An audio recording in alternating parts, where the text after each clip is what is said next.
एवं सरेआम लूट खसोट करने वालों का ही राज रहा है, जिसकी खास वजह से ही इस सरकार में आए दिन यहाँ जाति व धर्म के नाम पर तनाव व दंगे आदि होते ही रहे हैं। प्रदेश में विकास के कार्य भी ज़्यादातर यहाँ एक विशेष क्षेत्र व एक समुदाय के लोगों तक ही सीमित होकर रह गए हैं। खासकर दलितों व अति पिछड़े वर्गों के मामले में हर स्तर पर हमें इनका सोतेला रवैया ही देखने के लिए मिला है। जब समाजवादी पार्टी पावर में थी तो खासकर दलितों व अति पिछड़े वर्गों के मामले में हर स्तर पर हमें इनका सोतेला रवैया ही देखने के लिए मिला है। इसके साथ ही इनके संतों, गुरुओं व महापुरुषों आदि को सम्मान देना तो सपा सरकार में इनके संतों, गुरुओं व महापुरुषों आदि को सम्मान देना तो बहुत दूर की बात रही, बल्कि इनका अधिकांश अनादर ही किया गया है, जिसके अनेकों उदाहरण आप लोगों के सामने हैं। जैसे मैं आप लोगों को ये बताना चाहती हूँ कि जब यूपी में समाजवादी पार्टी की सरकार थी तो सपा सरकार जो अपने आज जो चुनाव के समय में, अभी तो उनकी सरकार नहीं है, लेकिन आज समाजवादी पार्टी ये जो जगह जगह ये कहती है कि सर्व समाज के हितों की पार्टी है और वीकर सेक्शन के लिए बहुत काम किया है, मैं समझती हूँ कि इसमें रत्ती भर भी सच्चाई नहीं है। समाजवादी पार्टी की सरकार में वीकर सेक्शन की उपेक्षा हुई हर मामले में, वे हर स्तर पर, और इनके संतों, गुरुओं और महापुरुषों का भी अनादर हुआ है। जैसे आप लोगों को मैं ये बताना चाहती हूँ कि जब समाजवादी पार्टी सत्ता में थी तो सपा सरकार में SC/ST का सरकारी ठेकों में आरक्षण खत्म कर दिया गया। जब BSP पावर में थी, इंडिया में पहली BSP की सरकार थी जिस सरकार ने तो SC/ST का सरकारी ठेकों में आरक्षण की व्यवस्था की थी। लेकिन जैसे ही समाजवादी पार्टी पावर में आई तो समाजवादी पार्टी की सरकार ने SC/ST का सरकारी ठेकों में आरक्षण खत्म कर दिया। पदोन्नति में आप लोगों को मालूम है कि जब पदोन्नति में आरक्षण का बिल पार्लियामेंट में आया तो समाजवादी पार्टी के सांसदों ने इस बिल को फाड़ दिया था और इस बिल को पास नहीं होने दिया। SC/ST के छात्रों का विदेश जाकर पढ़ाई करने की योजना को समाजवादी पार्टी की सरकार ने खत्म किया। पंचशील नगर का नाम बदलकर हापुड़ कर दिया गया।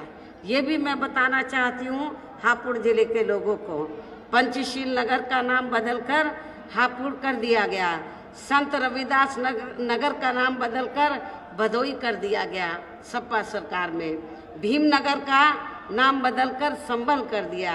छत्रपति शाहू जी महाराज मेडिकल कॉलेज का नाम बदलकर किंग जॉर्ज मेडिकल कॉलेज कर दिया। मान्यवर श्री कांशीराम जी कृषि विश्वविद्यालय बांदा का नाम बदल दिया गया। मान्य कोर्ट के निर्णय की आड़ में अनुसूचित जाति जनजाति के कर्मचारियों का गलत तरीके से डिमोशन किया गया। सपा सरकार में ही अनुसूचित जाति जनजाति के छात्रों का शून्य शुल्क पर प्रवेश समाप्त कर दिया। अनुसूचित जाति जनजाति के छात्रों की शुल्क प्रतिपूर्ति पर 60% की बाध्यता लगाकर उनकी छात्रवृत्ति रोकने का काम किया गया। मान्यवर श्री कांशीराम जी अरबी फारसी विश्वविद्यालय का नाम बदलने का काम सपा सरकार ने किया।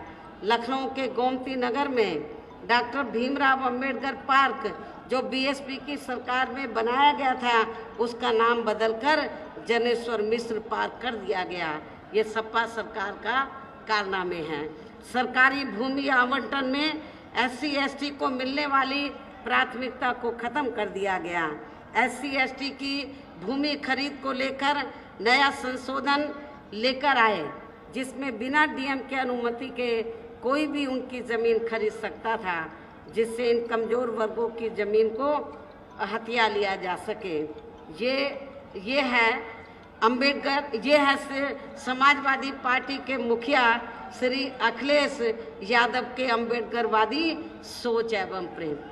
आप लोग समझ सकते हैं कि सपा सरकार में किस तरीके से वीकर सेक्शन की उपेक्षा की गई है। इसी प्रकार भाजपा सरकार की भी नीतियां व कार्यशैली अधिकांश यहाँ जातिवादी, पूंजीवादी एवं आरएसएस के संकीर्ण एजेंडे को ही लागू करने पर टिकी रही हैं, जिससे प्रभावित एवं शिकार हुए लोगों का इस सरकार में सही से विकास व उत्थान आदि नहीं हो सका है। साथ ही इनका हर स्तर पर काफ़ी ज़्यादा उत्पीड़न भी किया गया है। धर्म के नाम पर हमेशा यह तनाव व नफरत आदि का वातावरण ही बना रहा है। प्रदेश में हर प्रकार के अपराध भी काफ़ी ज़्यादा बढ़े हैं। खासकर दलित व महिलाएं भी इस सरकार में कतई भी सुरक्षित नहीं रही हैं, लेकिन मीडिया में इनके आंकड़ों को अधिकांश दबा दिया जाता है।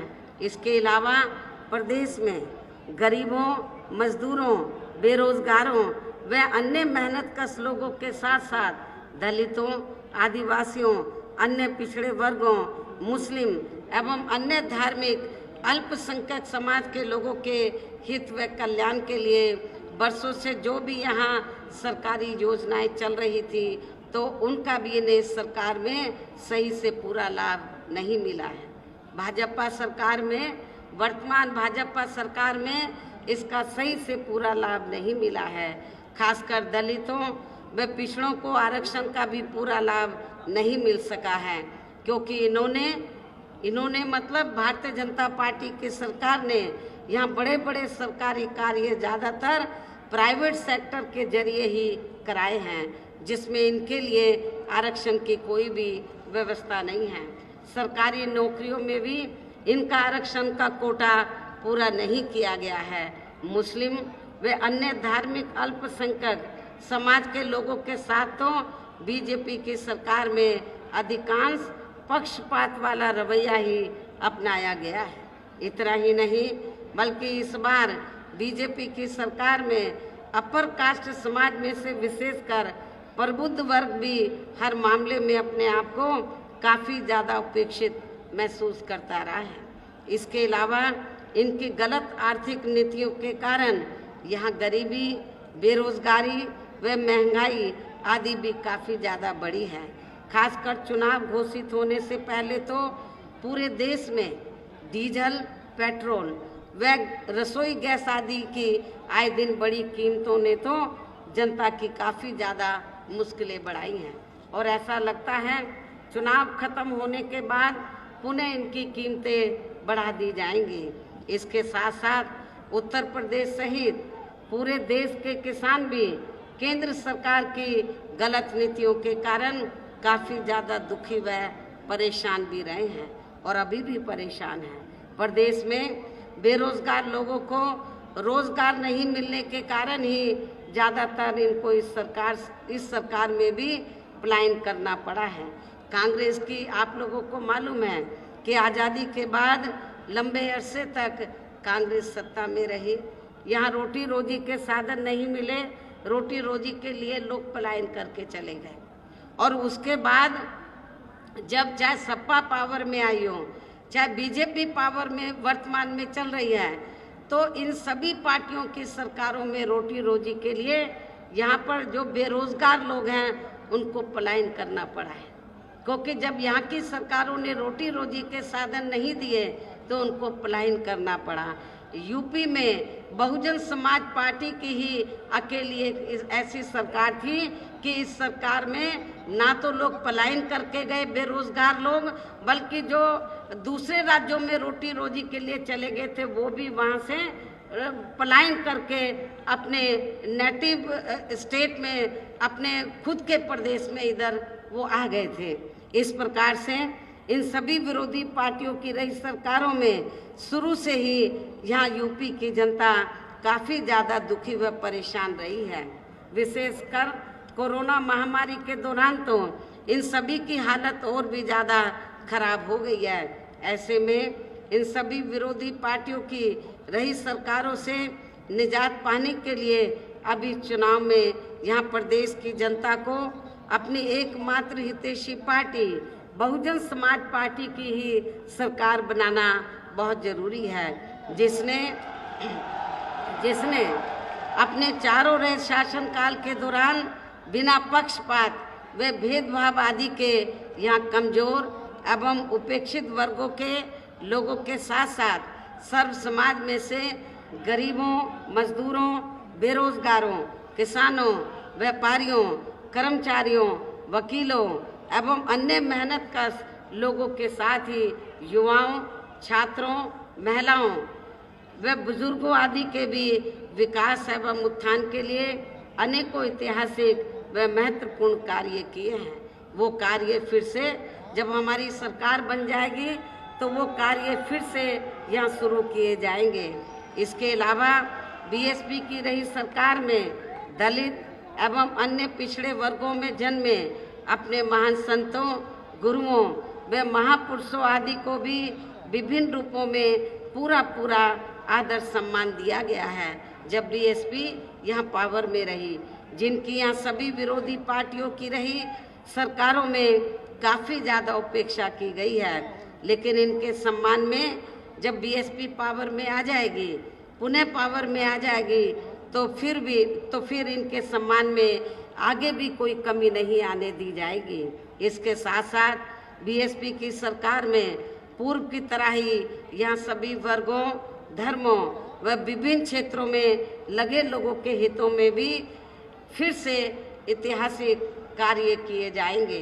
प्रदेश में विशेषकर गरीबी व बेरोजगारी आदि को दूर करने के लिए जरूरी कदम उठाए जाएंगे और ये हमारी सरकार का इस बार भी फिर से मुख्य एजेंडा होगा। पश्चिमी यूपी के लोगों को मालूम है कि जब मेरी सरकार थी और पुलिस में भर्ती हुई और विभिन्न विभागों में भर्ती हुई, तो बड़े पैमाने पर पूरे उत्तर प्रदेश में जो नवयुवक लोग थे बेरोजगार, उनको रोटी रोजी। नमस्कार, मैं हूं मानक गुप्ता। अगर आपको हमारा ये वीडियो पसंद आया हो तो इसे लाइक और शेयर जरूर करें, और हाँ, हमें सब्सक्राइब और फॉलो करना ना भूलें ताकि आप देश और दुनिया की कोई खबर मिस ना करें। तो जुड़े रहिए हमारे साथ और देखते रहिए न्यूज़ 24।